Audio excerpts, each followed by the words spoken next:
هدف اون چیزی که تو فکر میکنی نیست.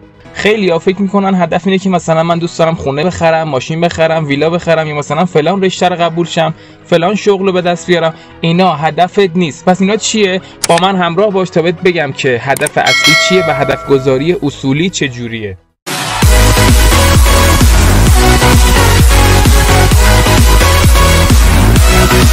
سلام، امیدوارم که حالت خوب باشه. به زندگی مطلوب خوش اومدی.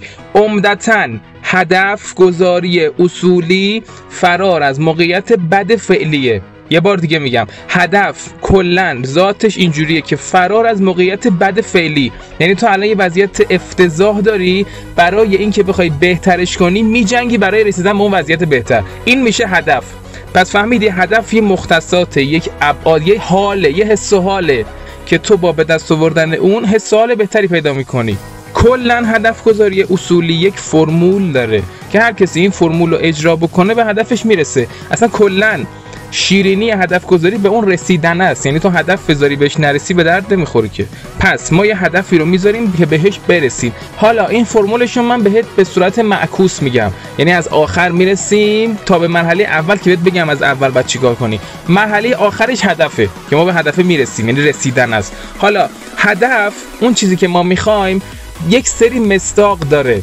درسته؟ مصداق‌هایی رو که ما در نظر میگیریم برای هدفمون رو باید بشینیم بنویسیم. مثلا طرف میگه من میخوام از لحاظ مالی مستقل بشم و مثلا رئیسی نداشته باشم و میخوام آقا و نوکر خودم باشم. این میشه مثلا هدف. مصداقش میشه مثلا من یه دفتر برای خودم داشته باشم. حالا لزوما نباید دفتر رو بخره، میتونه کرایه کنه. این میشه مصداقش. حالا شاید بگی خب کرایه کردنش که پول میخواد. آها، مرحله بعدی. مصداق‌های هدفمون رو که تعیین کردیم، برای اینکه مصداق‌ها رو به دست بیاریم به پول نیاز داریم.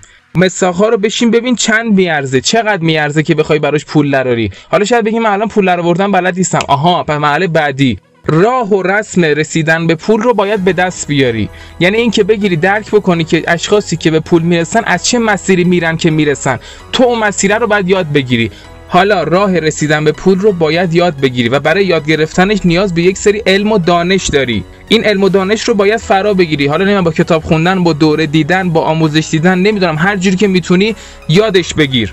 حالا برای اینکه این علم و دانش که یاد گرفتی از ذهنت بیرون نره و بره تو حافظه بلند مدت، نیاز به یک سری تمرین داری. یعنی یک سری تمارین بر عهده تو قرار میگیره، یک سری وظایفی بهت گفته میشه که تو بعد اونا رو انجام بدی تا اون علم رو خوب یاد بگیری. حالا تمارین تو که هی تکرار کنی، علم و دانش رو یاد میگیری، راه پول آوردن رو پیدا میکنی، پولو در میاری، خرج مصداقت میکنی، مصداق هدفتو میسازه. گرفتی چی شد؟ اگر متوجه نشدی دوباره از اول کلیپمو نگاه کن متوجه بشی. پس هدف گذاری اصولی اینطوریه که تو هدفت از تمرین و تکرار شروع میشه تا برسی بهش. پس اینی که برمیگردی میگی انگیزه دارم ولی نمیدونم چیکار کنم، بعد این فرمول رو تو زندگیت اجراش کنی. البته اینم بگم، تو انگیزه نداری، داره خودتو گول میزنی. انگیزه‌ای که واقعا سازنده باشه تا حالا تو رو به هدفت رسونده بود. پس انگیزه درست حسابی چیه؟ من قبلا یک کلیپ در مورد انگیزه درست کردم و قشنگ تعریف انگیزه رو بهت گفتم که بری اون مدل انگیزه‌ای که من میگم در خودت به وجود بیاری، نه اینکه بشینی چارت کلیپ انگیزشی ببینی بعد بگی انگیزه گرفتم ولی چی نشد.